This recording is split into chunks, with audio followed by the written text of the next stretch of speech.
Chapter 11. The Quit India Movement. The civil disobedience movement came to an end in 1934.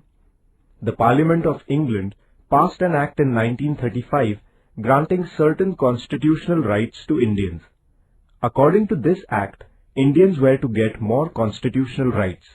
The Act of 1935. This act provided for the formation of a federation of British-administered provinces and the Indian princely states. Accordingly, the working of the British-administered provinces was to be transferred to the Indian representatives. The rulers of the princely states refused to join the federation on the ground that they would lose their autonomy if they joined the federation. As a result, the federal scheme in the act did not come to fruition.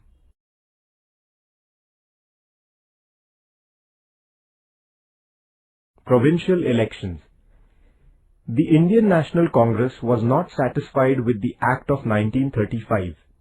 Still, the Congress decided to take part in the provincial elections that were to be held under this Act. The elections were held in 11 provinces in the country in 1937. The Congress ministries came to power in 8 of the provinces. In the remaining 3 provinces, no single party could secure a majority, and therefore mixed governments were formed. The Congress ministries did useful and constructive work for the people. Political prisoners were released from jails. Basic education was introduced. Measures were undertaken to improve the condition of the Dalits. Liquor was prohibited. An act was passed giving debt relief to peasants.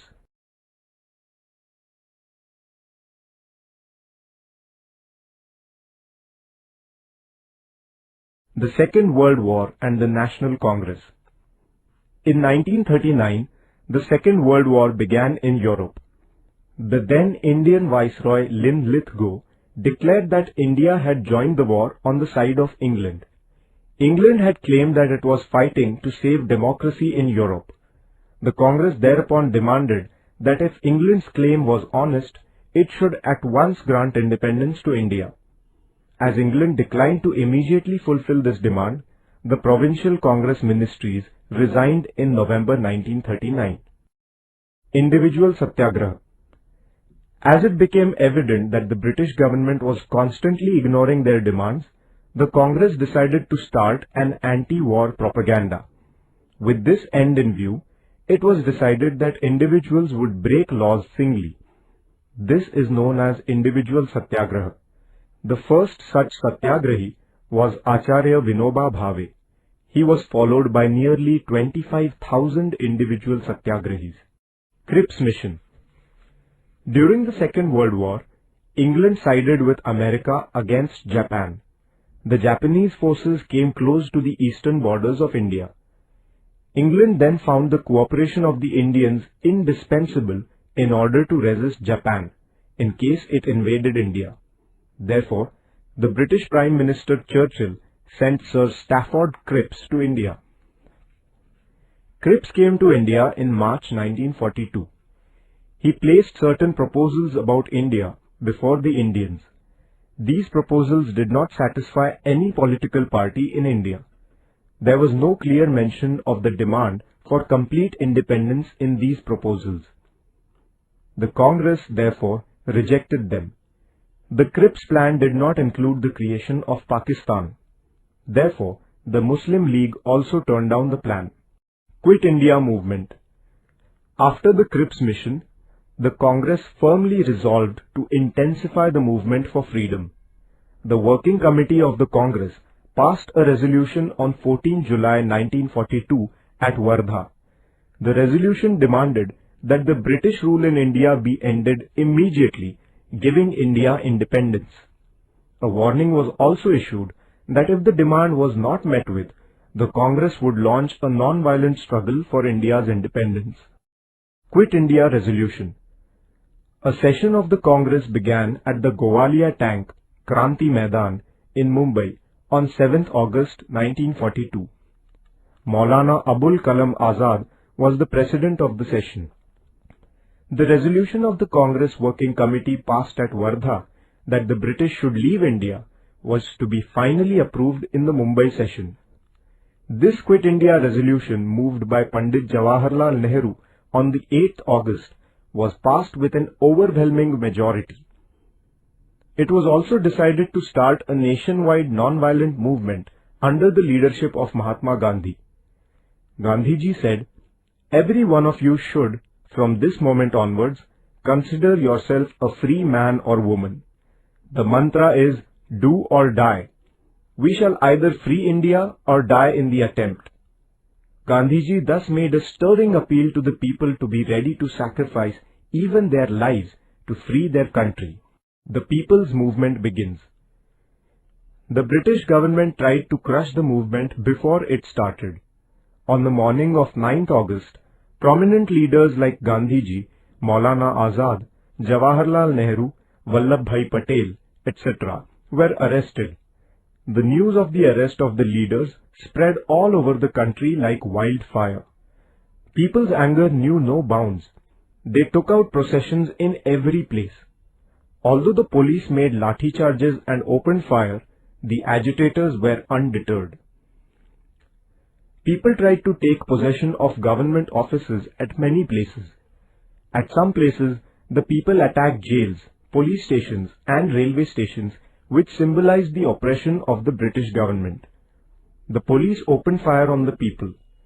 Carrying the Indian tricolour, school children in Nandurbar took out a procession. They gave shouts of Vande Mataram. The infuriated policemen opened fire even on these small children. Shirish Kumar, a young student, fell a martyr to this firing. In Maharashtra, the young and the old alike struggled with great tenacity and courage. The struggles at many places like Chimur, Ashti, Yavli, Mahad, Gargoti, etc. have become immortal. Underground movement. Towards the end of 1942, people's movement took a new turn. Its leadership passed into the hands of young socialist leaders who had gone underground. Jai Prakash Narayan, Dr. Ram Manohar Lohia, Chotu Bhai Puranik, Achyut Rao Patwardhan, Aruna Asaf Ali, Yusuf Meher Ali, Sucheta Kriplani, S.M. Joshi, Shirubhau Limaye, N.G. Gore, Yashwantrao Chavan, Maganlal Bagdi and others were at the forefront of the movement. The agitators disrupted communication and the government machinery by damaging railway tracks, cutting telegraph wires, blowing up bridges and so on. Groups like the Azad Dasta of Bhai Kotwal in Karjat Taluka of today's Raigad district and the Lal Sena of General Awari in Nagpur rendered the government helpless and witless for several months. Vitthal Zaveri, Usha Mehta and their associates had set up a secret transmission center in Mumbai. It was known as Azad Radio. It used to broadcast patriotic songs, speeches inspiring patriotism, and news about the agitation in the country. This encouraged the people to carry on the agitation. Such transmission centers were in operation for some time at Kolkata, Delhi and Pune. Establishment of parallel governments.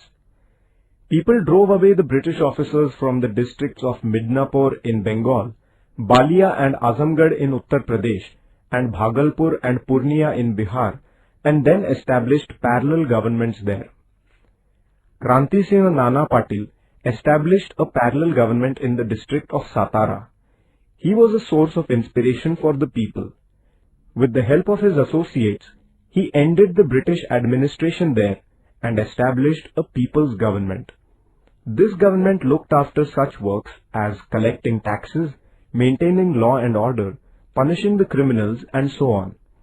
This government appointed people's courts which dispensed justice. The people too accepted the verdicts of these courts. To inculcate the love for their nation in the minds of the children, various organizations like the Rashtra Seva Dal, Azad Sena, Tufan Sena were formed. This government also undertook constructive work such as opposing the tyranny of money lenders, prohibition of liquor, propagation of literacy and opposition to caste distinctions. That is why this parallel government won the wholehearted support of the people. Nature of the August Revolution. The People's Movement of 1942 had fired up all parts of the country. Millions of Indians made great sacrifices for achieving the goal of independence. Many sacrificed their lives.